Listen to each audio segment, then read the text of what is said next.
Hello students, welcome to Gautam की class. तो जैसे कि आप सभी के एग्ज़ाम चल रहे हैं ओल्ड सेमेस्टर दिसंबर 2024 के, तो आज मैं आपके लिए बीए फर्स्ट सेमेस्टर वालों के लिए इंग्लिश से मोस्ट इम्पोर्टेंट क्वेश्चंस लेकर आया हूं, जो कि आपके एग्ज़ाम में अक्सर पूछे जाते रहे हैं और इस बार आपके एग्ज़ाम में ज़रूर पूछे जाने वाले हैं। तो आज इस वीडियो में हम English pros and writing skills से मोस्ट इंपॉर्टेंट क्वेश्चंस देखेंगे, जो कि आपके एग्जाम के लिए बहुत ही महत्वपूर्ण क्वेश्चन है। तो बने रहिए वीडियो के अंत तक। वीडियो में आगे बढ़ने से पहले यदि आप हमारे चैनल पर नए हैं तो सब्सक्राइब जरूर करें, ताकि आपको हमारी आने वाली न्यू नोटिफिकेशन समय से मिल सके। तो आइए बिना टाइम वेस्ट के वीडियो को स्टार्ट करते हैं। यहाँ पर आपका फर्स्ट क्वेश्चन है, who is considered the edition of Indian English prose, यानी भारतीय अंग्रेजी गद्य का एडिशन किसको माना जाता है। इसका आंसर आपको लिखना है राजा राम मोहन रॉय, जिनका जन्म हुआ था 1774 को और इनकी मृत्यु हो गई थी 1833 को। Is considered the edition of Indian English prose, यानी राजा राम मोहन रॉय को भारतीय अंग्रेजी गद्य का एडिशन माना जाता है। इसके बाद यहाँ पर नेक्स्ट क्वेश्चन देखते हैं, describe the plot as an element of story, यानी कहानी के एक तत्व के रूप में कथानक का विवरण दीजिए। प्लॉट को हिंदी में कथानक कहा जाता है। इसका आंसर है it is the story line and is often listed as one of the fundamental elements of fiction और a story. Plot is what the characters did said and thought. There are a great variety of plot forms. Some plots are designed to achieve tragic effects, while others to achieve the effect of comedy, romance और satire. यानी इसका हिंदी में अनुवाद हो जाएगा, इसके अंतर्गत यानी प्लॉट के अंतर्गत कहानी का सिलसिलेवार विवरण होता है तथा इसको प्राय उपन्यास या कथा साहित्य का सर्वप्रथम तत्व माना जाता है। पात्रों द्वारा जो किया गया, जो कहा गया और जो सोचा गया, वह सब कथानक में समाहित होता है। यानी कथानक उसे ही कहा जाता है पात्रों द्वारा जो किया गया है, जो कहा गया है और जो सोचा गया है। कथानकों के स्वरूप नानाविध रूपों में हो सकते हैं। कुछ कथानक कारुणिक दृश्य उपस्थित करना चाहते हैं, तो अन्य सुखानुभूति से पाठकों को सराबोर कर देना चाहते हैं। अन्य प्रकार की कथा वस्तु भी हो सकती है, जिनकी व्युत्पत्ति के रूप में पाठकों के सामने सुखांति का रोमांस या व्यंग का आविर्भाव हो सकता है। तो इस प्रकार से इसका आंसर हो जाएगा। इसके बाद यहाँ पर नेक्स्ट क्वेश्चन है, what is the function of inversion, यानी क्रम विपर्यय का क्या अर्थ है। इसका आंसर हो जाएगा inversion is a literary technique in which the normal order of words is reversed in order to achieve greater effect. यानी क्रम विपर्यय एक साहित्यिक तकनीक है जिसमें शब्दों के सामान्य क्रम में बदलाव कर दिया जाता है, जिससे वे अधिक प्रभावी हो जाते हैं। नेक्स्ट यहाँ पर what happened to Iona son, how did he die, यानी आयोना के पुत्र को क्या हुआ था, उसकी मृत्यु कैसे हुई। इसका आंसर है Iona son Berin was admitted to the hospital, यानी आयोना के पुत्र को अस्पताल में भर्ती कराया गया था, जिसका नाम बेरिन था। According to Iona he suffered from high fever, यानी आयोना ने बताया कि उसको तीव्र बुखार हो गया था। And after 3 days of being admitted in the hospital he died, और अस्पताल में भर्ती होने के 3 दिन बाद ही उसकी मृत्यु हो गई। Iona rushed to the hospital to collect his dead son's clothes, यानी अपने मृत पुत्र के, यानी अपने मरे हुए पुत्र के वस्त्रों को लेने के लिए वह अस्पताल गया। इसके बाद नेक्स्ट क्वेश्चन यहाँ पर, what was the case of Mrs Matilda's suffering, यानी श्रीमती मटिल्डा के दुख का क्या कारण था। तो उनके दुख का कारण था यहाँ पर दिया गया है, the case of Mrs Matilda suffering was the loss of the diamond necklace, यानी श्रीमती मटिल्डा के दुख का कारण यह था कि उनका हीरो का हार खो गया था। It was lost during the ball, यानी उनका जो हार था वह नृत्य करते समय खो गया था। Matilda had borrowed the necklace from her friend madam Forestier, यानी मटिल्डा ने यह हार जो लिया था वह अपनी एक सहेली से उधार उन्होंने लिया था, जिनका नाम था मैडम फोरेस्टियर यानी श्रीमती फोरेस्टियर उनकी एक सहेली का नाम था, जिससे उन्होंने यह हार उधार लिया था। Now Matilda and her husband had to pay the horrible डेब्ट। It took them 10 years to pay the डेब्ट। यानी अब मटिल्डा और उसके पति को इस हार की कीमत बड़ी रकम के रूप में चुकानी होगी, और इस रकम को चुकाने में उन्हें लगभग 10 वर्ष का समय लग गया। तो यही कारण था श्रीमती मटिल्डा के दुख का।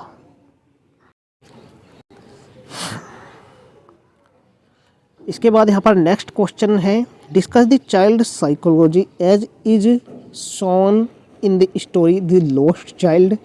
यानी बाल मनोविज्ञान का विवरण दीजिए जैसा कि कहानी द लॉस्ट चाइल्ड में प्रदर्शित किया गया है। इसका आंसर है, when the parents were lost in the fair the child psychology worked. यानी जब मेले में माता पिता खो गए तो बाल मनोविज्ञान ने कार्य किया। However unkindly his parents were his solace and refuge. उसके माता पिता कितने ही निर्दयी रहे हो, वे उसका आलम्बन व सहारा थे। He could not trust a man howsoever kind and affectionate he was. यानी वह किसी अन्य व्यक्ति पर विश्वास नहीं कर सका, चाहे वह कितना ही दयालु व स्नेही रहा हो। The child was offered all the things which he wanted and his parent had refused them to him. यानी बच्चे को सब चीज़ें दी गई जो वह चाहता था, और उसके माता पिता ने उसको उन्हें दिलाने से मना कर दिया था। But he was not ready to enjoy them now. His constant restrain was I want my mother, I want my father. यानी परंतु वह अब उनका आनंद लेने के लिए तैयार नहीं था। उसका लगातार रोदन यही था कि मुझे मेरी माँ चाहिए और मुझे मेरे पिता चाहिए। नेक्स्ट यहाँ पर, what was the light of the child after he had lost his parent in the fair. यानी मेले में माता पिता के खो जाने के बाद बच्चे की दशा क्या थी। इसका आंसर यहाँ पर, as soon as child realised that he had lost his parents he uttered full deep cry. He was badly afraid, he wept bitterly and ran this way and that way, tears rolled down his cheeks। यानी जैसे ही बच्चे को यह अनुमान हुआ कि उसके माता पिता खो गए हैं, वह बहुत ज़ोर ज़ोर से चीखा। वह बुरी तरह डर गया था, वह बुरी तरह रोया और इधर उधर दौड़ने लगा था। आंसू उसके गालों पर लुढ़कने लगे थे। तो माता पिता के खो जाने के बाद इस प्रकार से बच्चे की दशा हो गई थी। नेक्स्ट क्वेश्चन यहाँ पर, how old was Nambi, what was his method of telling his age. यानी नाम्बी की आयु कितनी थी, अपनी आयु बताने का उसका क्या ढंग था। इसका आंसर है, Nambi was very old but nobody could tell about his exact age. यानी नाम्बी की आयु बहुत अधिक थी, लेकिन कोई भी व्यक्ति उसकी वास्तविक आयु बता पाने में असमर्थ था। Whenever anybody asked Nambi about his age, he referred to an ancient famine or an invasion or the building or a bridge। यानी जब कोई भी व्यक्ति नाम्बी से उसकी आयु जानना चाहता था तो वह अतीत के किसी अकाल या किसी हमले अथवा किसी भवन या पुल का विवरण देने लगता था। In this way he related his birth to some memorable public event to create a halo of mystery round it। इस प्रकार अपनी आयु को वह किसी सार्वजनिक घटनाक्रम से जोड़कर उसे रहस्य के आवरण में लपेट देता था। नेक्स्ट क्वेश्चन है, there were some sounds that Suraj could not recognise, mention those sounds. यानी कुछ आवाज़ें सुनाई दे रही थी जिनको सूरज पहचान नहीं पाया, उन आवाज़ों का उल्लेख कीजिए। तो यहाँ पर आंसर हो जाएगा, there were some sounds that Suraj could not recognise, these sounds came from the trees creaking and whispering as though the trees were coming alive, stretching their limbs in the dark, shifting a little, reflecting their fingers। आवाज़ें आ रही थी जिनको सूरज पहचान नहीं सका था। ये आवाज़ें पेड़ों से आ रही थी। चरचराहट वे सरसराहट की आवाज़ से लग रहा था मानो पेड़ पौधे जीवंत हो उठे हो, जिन्होंने अंधेरे में अपनी शाखाओं को फैलाकर विस्तार दे दिया हो और आगे बढ़कर अपनी टहनियों को राहत दी हो। कुछ आवाज़ें सूरज को सुनाई दे रही थी जिन्हें वह पहचान नहीं पाया था। नेक्स्ट क्वेश्चन यहाँ पर, what is the relevance of Sunday according to Addison, यानी एडिसन के अनुसार रविवार की क्या प्रासंगिकता है। इसका आंसर है Edison is always pleased on A Sunday in a country. ग्रामीण अंचल में रविवार का दिन एडिसन के लिए सदैव ही प्रसन्नता प्रदान करने वाला होता है। He thinks that if the life of Sunday is not enjoy as a holiday there will be no change in the life of people, यानी उसका मानना है कि यदि रविवार के दिन को अवकाश के रूप में नहीं मनाया गया तो लोगों के जीवन में कोई बदलाव नहीं आएगा। Sunday is the only human institution that can make the civilisation more refined and civilised. रविवार ही ऐसा मानवीय संस्था है जो सभ्यता को और अधिक परिष्कृत व संस्कारपूर्ण बना सकती है। यहाँ पर नेक्स्ट क्वेश्चन है what does Khushwant Singh say in outlook about Kalam and his ignited minds, यानी खुशवंत सिंह आउटलुक पत्रिका में कलाम और उनकी पुस्तक इग्नाइटेड माइंड्स के बारे में क्या कहते हैं। तो इसका आंसर है यहाँ पर Khushwant Singh says about doctor Kalam and his book ignited minds that Kalam is a dreamer of great dreams and his stimulating and inspiring book ignited minds will fire the mind of the young to whom it is primarily addressed। यानी doctor कलाम और उनकी पुस्तक ignited minds के बारे में खुशवंत सिंह कहते हैं कि कलाम बड़े सपनों को देखने वाले स्वप्न दृष्टा है और प्रोत्साहित करने वाली उनकी प्रेरणादायक पुस्तक इग्नाइटेड माइंड्स नव युवकों व नव युवतियों के मन को आंदोलित करेगी, मूलतः जिनको इस पुस्तक से संबोधित किया गया हो। नेक्स्ट यहाँ पर what is the dream of Vivekananda life, यानी विवेकानंद के जीवन का क्या सपना है। इसका आंसर है यहाँ पर once more the world must be conquered by India as was done by the great emperor of India Ashoka, यानी एक बार पुनः भारत द्वारा विश्व विजय का कार्य किया जाना चाहिए जैसा कि अतीत में महान सम्राट अशोक ने किया था। This is the dream of Vivekananda life, यह विवेकानंद के जीवन का सपना है। He wishes that we all must have the same dream in our minds and should not stop till we have realized this dream, यानी उनकी इच्छा है कि हम सब भी अपने मानस में ऐसा ही सपना पल्लवित करें और तब तक अनवरत रूप से कार्यशील रहे जब तक यह सपना मूर्त रूप में परिवर्तित न हो जाए। नेक्स्ट क्वेश्चन है what is difference between biography and autobiography. इसका अर्थ हो जाता है कि आपको यहाँ पर जीवनी और आत्मकथा के बीच में यहाँ पर आपको अंतर लिखना है। इसका आंसर आपको लिखना है the main difference between A biography and N autobiography is वो रोट इट, यानी जीवनी और आत्मकथा के बीच मुख्य अंतर यह है कि इसे किसने लिखा है। A biography is written by someone other than the subject, यानी जीवनी विषय के अलावा, यानी जीवनी जो होती है वह सब्जेक्ट के अलावा किसी अन्य व्यक्ति द्वारा लिखी जाती है, जबकि जो आत्मकथा होती है वह सब्जेक्ट के द्वारा ही लिखी जाती हैं। जो इसे लिखता है वह अपनी ही कथा लिखता है। इसे इंग्लिश में कह सकते हैं कि while an autobiography is written by the subject, यानी आत्मकथा सब्जेक्ट के द्वारा ही लिखी जाती है। तो यह मेन डिफरेंस हो जाता है बायोग्राफी और ऑटोबायोग्राफी के बीच। यदि हम बायोग्राफी की बात करें तो a biography is written by someone else about the life of another person, यानी जीवनी किसी अन्य व्यक्ति द्वारा किसी अन्य व्यक्ति के जीवन के बारे में लिखी जाती है। The author may choose to write a biography because they find the subject's story interesting or relevant to life today, यानी लेखक जीवनी लिखने का चयन इसलिए कर सकता है क्योंकि उसे विषय की कहानी दिलचस्प या आज के जीवन के लिए प्रासंगिक लगती है। इसके बाद हम बात करते हैं ऑटोबायोग्राफी के बारे में, जिसे हिंदी में आत्मकथा कहा जाता है। An autobiography is written by the subject about their own life, यानी आत्मकथा व्यक्ति द्वारा अपने स्वयं के जीवन के बारे में लिखी जाती हैं। Autobiographies are usually written in first person and are often book length, यानी आत्मकथाएं आमतौर पर प्रथम पुरुष में लिखी जाती हैं और अक्सर पुस्तक के आकार की होती है। तो इस प्रकार से आप इसका आंसर लिख सकते हैं। नेक्स्ट क्वेश्चन है व्हाट इज इमेजरी। इमेजरी को हिंदी में बिंब विधान कहा जाता है। तो इसकी परिभाषा आपको इस प्रकार से लिखनी है। Imagery is a literary device that uses words to create a mental picture in the reader's mind by engaging their sense. यानी बिंबवधान एक साहित्यिक उपकरण है जो शब्दों का उपयोग करके पाठक के मन में इंद्रियों को शामिल करके मानसिक चित्र बनाता है। It can be used to convey tone and immerse the reader in the story's atmosphere. यानी इसका उपयोग स्वर को व्यक्त करने और पाठक को कहानी के माहौल में डुबोने के लिए किया जा सकता है।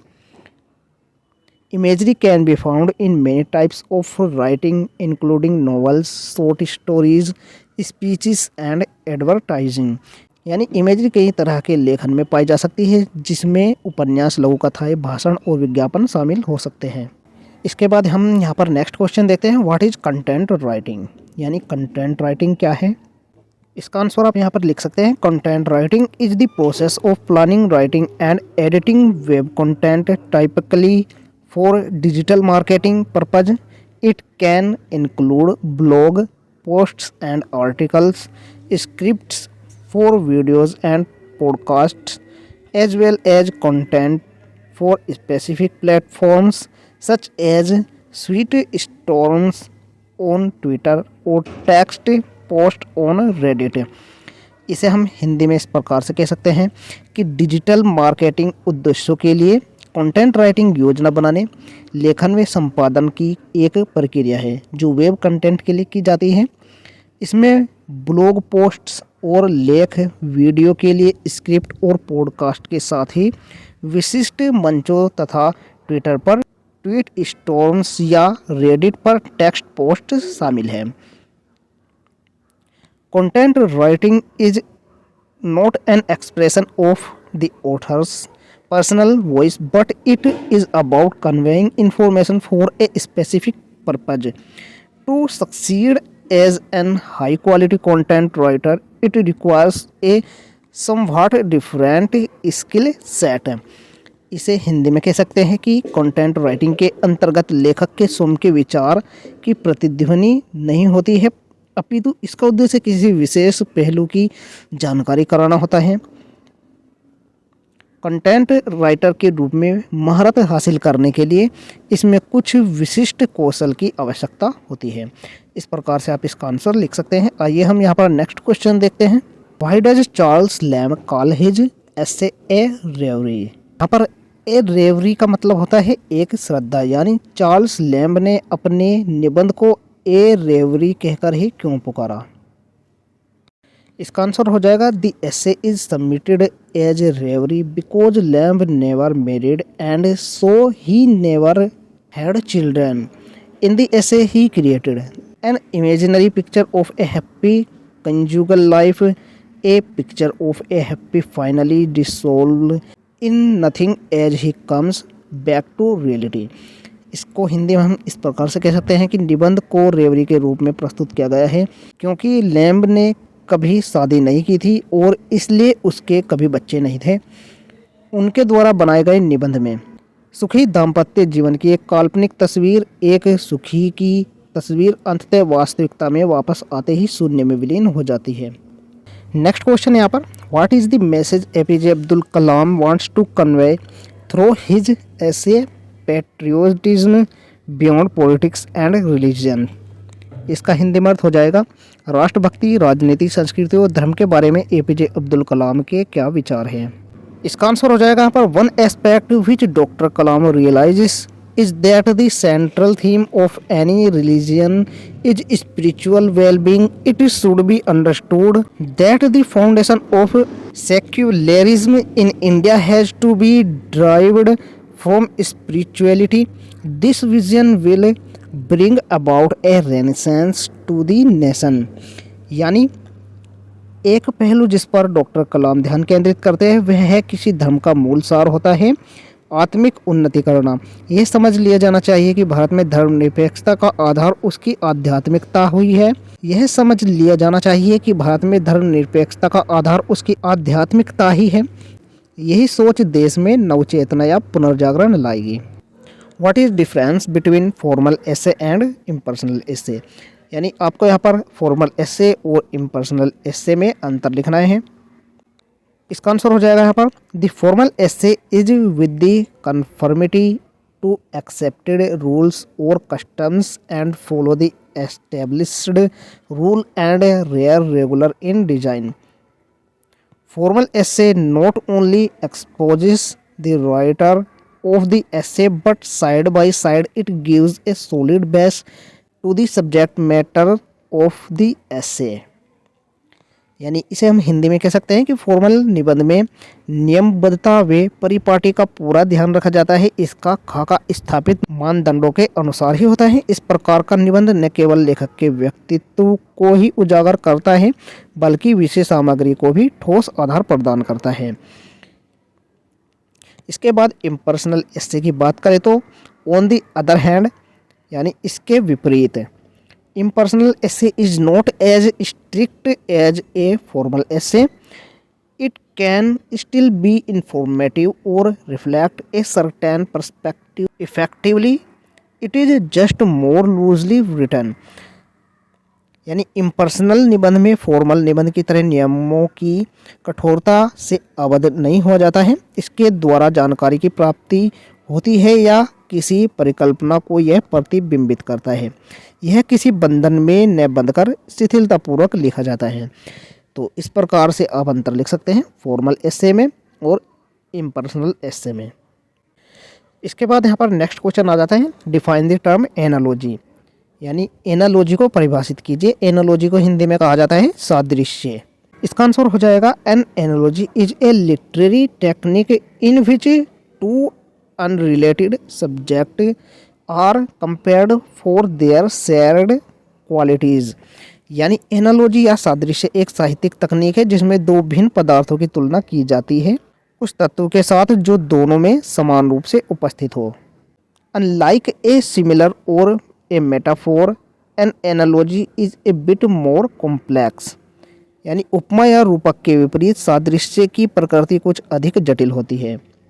The purpose of analogy is to provide an explanation as well with additional information or context. यानी सादृश्य का उद्देश्य उसकी व्याख्या में निहित होता है और अतिरिक्त जानकारी के साथ संदर्भ को भी बताता है. Analogy is an effective device in terms of providing a new or deeper meaning about concepts through artistic use of language. यानी सादृश्य अधिक प्रभावोत्पादक होता है क्योंकि यह भाषाई चमत्कार द्वारा भावों को नवीन व अधिक गहन अर्थ प्रदान करता है. इस प्रकार से आप इसका आंसर लिख सकते हैं. नेक्स्ट क्वेश्चन है यहाँ पर what according to Bacon are the uses of studies. यानी बेकन के अनुसार अध्ययन के क्या लाभ हैं. इसका आंसर हो जाएगा according to Bacon study has mainly 3 advantage. यानी बेकन के अनुसार अध्ययन के मुख्य रूप से 3 लाभ हैं. It gives pleasure, it has an ornamental value and it increases one's ability. यानी अध्ययन आनंद देता है, यह अलंकरण करता है और साथ ही यह व्यक्ति की योग्यता बढ़ाता है. तो यह 3 लाभ हो जाते हैं जो मेन लाभ है अध्ययन के. Study gives delight and recreates a man when he is lonely. It makes one's conversation charming. A man can use quotation from books to decorate his conversation charming and interesting. यानी जब व्यक्ति अकेला होता है तो अध्ययन उसे आनंद देता है. अध्ययन बातचीत को सौम्य बनाता है. व्यक्ति अपनी बातचीत में पुस्तकों से उदाहरण देकर उसे सुंदर बना सकता है. Study of books also increases a man practical ability. यानी पुस्तकों का अध्ययन व्यक्ति की व्यावहारिकता की योग्यता को बढ़ाता है. He becomes more efficient in the conduct and management of the day-to-day affairs of life. यानी व्यक्ति जीवन के दिन प्रतिदिन के कार्यों को संपन्न करने में अधिक कुशल हो जाता है. तो इस प्रकार से इसका आंसर आप लिख सकते हैं. इसके बाद यहाँ पर नेक्स्ट क्वेश्चन है what is the significance of the title the last leaf. यानी शीर्षक द लास्ट लीफ की क्या सार्थकता है. इसका आंसर हो जाएगा पर the story is based on the theme that life is precious So faith and hope should never be lost. The word "lost" reflects the main idea of the story, which is the last breath of Johnsy. It conveys the message of courage, hope, and optimism. The last leaf saves Jonesy's life. Hence the title suits the story. इसका हिंदी में अर्थ हो जाएगा, कहानी इस विषय पर आधारित है कि जीवन अनमोल है और इसलिए विश्वास व आशा को कभी नहीं खोना चाहिए। शब्द अंतिम कहानी के मुख्य विचार को दर्शाता है, जो जोन्सी की अंतिम सांस है। यह कहानी साहस, विश्वास और आशा का संचार करती है। आखिरी पत्ती जोन्सी का जीवन बचाती है, इसलिए शीर्षक कहानी के अनुरूप है। इस प्रकार से आप किसका आंसर लिख सकते हैं। व्हाट इज नैरेटिव टेक्निक, यानी नैरेटिव टेक्निक क्या है। Narrative techniques are storytelling methods that writers use to convey meaning, add depth and make their stories more engaging. यानी इसका अर्थ हो जाता है कि किसी कहानी या बात को कहने या आख्यान यानी व्याख्या करने के तरीके को ही नैरेटिव टेक्निक कहा जाता है। नैरेटिव टेक्निक किसी बात को कहने या उसकी व्याख्या करने के तरीके को ही कहते हैं। यानी कथात्मक तकनीक कहानी कहने की विधियां हैं जिनका उपयोग लेखक अर्थ व्यक्त करने, डेप्थ जोड़ने और कहानियों को अधिक आकर्षक बनाने के लिए करते हैं। इसके बाद यहाँ पर नेक्स्ट क्वेश्चन आ जाता है, what is travelogue, name 2 works on travelogue. यानी यात्रा वृत्तांत क्या है और आपको यहाँ पर किसी यात्रा वृत्तांत की 2 रचनाओं के नाम लिखने हैं। इसका आंसर आप लिख सकते हैं कि ट्रेवलॉग इज ए स्पोकन और written account of an individual's experience of travelling. यानी इसका अर्थ हो जाता है किसी व्यक्ति की यात्रा के अनुभवों के लिखित या मौखिक रूप से दिए गए विवरण को ही यात्रा वृत्तांत कहा जाता है। यात्रा वृत्तांत की 2 रचनाओं के नाम आप इस प्रकार से लिख सकते हैं। पहला हो जाता है वीएस नाइपोल्स, जिनकी रचना है इंडिया ए वाउंडेड सिविलाइजेशन, यानी भारत एक आहत सभ्यता। दूसरी हो जाती है चार्ल्स डार्विन की लिखी हुई बीगल। इस प्रकार से आप ट्रेवलॉग की 2 रचनाओं के नाम यहाँ पर लिख सकते हैं। इसके बाद यहाँ पर आपका नेक्स्ट क्वेश्चन आ जाता है, डिफाइन एन एनेक्डोट। हिंदी में एनेक्डोट को उपाख्यान भी कहा जाता है, यानी इसका अर्थ हो जाएगा उपाख्यान को परिभाषित कीजिए। ए short interesting story about a real person और इवेंट। यानी एनेक्डोट जो होता है वह किसी व्यक्ति या घटना के विषय में एक रोचक लघु कथा होती है, जिस प्रकार से आप कह सकते हैं चुटकुला या कोई किस्सा या कोई लतीफ़ा, इन सभी को एनेक्डोट कहा जाता है। इस प्रकार से आप इसकी परिभाषा लिख सकते हैं कि ए short interesting story about a real person और इवेंट। इसके बाद यहाँ पर नेक्स्ट क्वेश्चन आ जाता है, व्हाट इज ए ब्लॉग, यानी ब्लॉग क्या है। A blog is a website that regularly updates content about a specific topic written in an informal or conversational style। यानी ब्लॉग एक वेबसाइट है जो किसी विशिष्ट विषय के बारे में अनौपचारिक या संवादात्मक शैली में लिखी गई सामग्री को नियमित रूप से अपडेट करती है। इसके बाद यहाँ पर नेक्स्ट क्वेश्चन है, what is Microsoft power point, यानी माइक्रोसॉफ्ट पावर पॉइंट क्या है।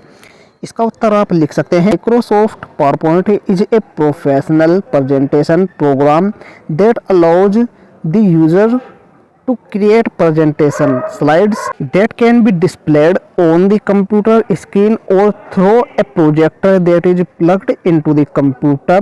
इसे आप हिंदी में इस प्रकार से कह सकते हैं कि माइक्रोसॉफ्ट पावर पॉइंट व्यावसायिक रूप से प्रस्तुत किए जाने वाला एक कार्यक्रम है जिसके माध्यम से प्रयोगकर्ता प्रेजेंटेशन स्लाइड्स का निर्माण करता है जिनको कंप्यूटर स्क्रीन पर दिखाया जा सकता है या प्रोजेक्टर के द्वारा ऐसा किया जाता है जिसको कंप्यूटर के रूप में विशाल दर्शकों के लिए दिखाया जा सके।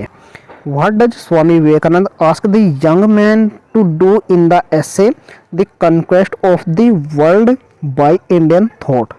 इसका अर्थ हो जाएगा लेख the conquest of the world by Indian thought में स्वामी विवेकानंद नवयुवकों से क्या आग्रह करते हैं। इसका उत्तर आप लिख सकते हैं कि Vivekananda want to spread the ideology of Vedanta, यानी वेदांत के दर्शन का प्रसार विवेकानंद सर्वत्र करना चाहते हैं। The world wants it and without it the world will be destroyed, यानी विश्व भी इससे लाभान्वित होना चाहता है और इसके अभाव में विश्व का कल्याण संभव नहीं है। So India's spiritual idea must penetrate deep into the West, यानी इसलिए आवश्यक है कि भारत की आध्यात्मिक विचारधारा का फैलाव पश्चिमी जगत में भी हो। Therefore, Vivekananda asks the young man of Madras to remember to spread the ideas beyond the seas. इसीलिए विवेकानंद का मद्रास के नवयुवकों से आग्रह है कि वे इन विचारों को समुद्र पार तक प्रसारित करने के लिए उद्यत रहे। The young people must go out and conquer the world through our spirituality and philosophy. There is no other alternative, यानी नवयुवक देश की सीमाओं से बाहर निकले और अपने देश की आध्यात्मिकता और उसके दर्शन के माध्यम से विश्व विजय करे। इसके अतिरिक्त कोई दूसरा मार्ग नहीं है। We must do our duty sincerely. The only condition of a national life is the conquest of the world by Indian thought. अतः हमें अपने कर्तव्य का पालन पूरी निष्ठा से करना चाहिए। राष्ट्रीय जीवन की सही व्यवस्था यही है कि भारतीय विचारों के द्वारा विश्व विजय को साकार किया जाए। इसका आंसर इस प्रकार से लिख सकते हैं। आइए हम नेक्स्ट क्वेश्चन देखते हैं। यहाँ पर नेक्स्ट क्वेश्चन है write and note on letter writing, यानी आपको पत्र लेखन पर एक लेख लिखना है। इसका आंसर आप इस प्रकार से लिख सकते हैं। Letter writing is an important form of communication, यानी पत्र लेखन संचार का एक महत्वपूर्ण प्रकार है। It may be written for personal और प्रोफेशनल पर्पज। इसको व्यक्तिगत अथवा व्यावसायिक उद्देश्य के लिए लिखा जा सकता है। Letters are written to convey ideas, thoughts, feelings, observations, information, greeting और टू इंक्वायर अबाउट समथिंग। विचारों, भावों, अनुभूतियों, दृश्यावली, सूचना, बधाई या किसी प्रकार की सूचना की जानकारी करने के लिए पत्रों को लिखा जाता है। A good writer effectively convey through a letter in a manner that the receiver can clearly understand the various details. एक अच्छा लेखक पत्र के माध्यम से ही अपने विचारों को सही रूप में संप्रेषित कर पाता है और पावती उसे सही रूप से ग्रहण कर लेता है। पावती का मतलब होता है जो उसे पाता है। Some letters by famous personalities have been compiled together into books like letters written by Jawaharlal Nehru to his daughter Indira Gandhi from prison, titled as Letters from a Father to his Daughter. For official communication also a letter is a very good medium. इसका हिंदी में अनुवाद हो जाएगा विख्यात महानुभावों के कुछ पत्रों का संकलन पुस्तक रूप में भी किया जा चुका है, जैसे कारावास के दौरान जवाहरलाल नेहरू द्वारा अपनी पुत्री इंदिरा गांधी को लिखे गए पत्रों का संकलन letters from a father to his daughter के शीर्षक से पुस्तक रूप में प्रकाशित हुआ। आधिकारिक सूचना के प्रसारण के लिए भी पत्रों को एक अच्छा संचार माना गया है। Letters can broadly by categorised as, यानी पत्रों को इस प्रकार श्रेणीबद्ध किया जा सकता है। यहाँ पर पहला हो जाएगा पर्सनल और इनफॉर्मल लेटर, दूसरा हो जाएगा ऑफिशियल और formal letter and note of invitation और सोशल लेटर, यानी निजी या अनौपचारिक पत्र, दूसरा हो जाएगा आधिकारिक या औपचारिक पत्र और तीसरा हो जाएगा निमंत्रण पत्र या सामाजिक पत्र है। इस प्रकार से पत्रों को 3 प्रकार से श्रेणीबद्ध किया जा सकता है। इस प्रकार से आप इसका उत्तर लिख सकते हैं। तो ये सभी मोस्ट इंपॉर्टेंट क्वेश्चन हैं जो कि आपके एग्जाम के लिए बहुत ही महत्वपूर्ण प्रश्न हैं। आप इन प्रश्नों को एग्जाम में जाने से पहले जरूर याद रखें। आशा करता हूँ आपको यह वीडियो हेल्पफुल लगी होगी। वीडियो पसंद आए तो लाइक जरूर करें, चैनल पर नए हो तो सब्सक्राइब जरूर कर लें ताकि आपको हमारे आने वाली न्यू वीडियो नोटिफिकेशन समय पर मिल सके। मिलते हैं ऐसे न्यू वीडियो के साथ, तब तक के लिए बाय बाय, टेक केयर।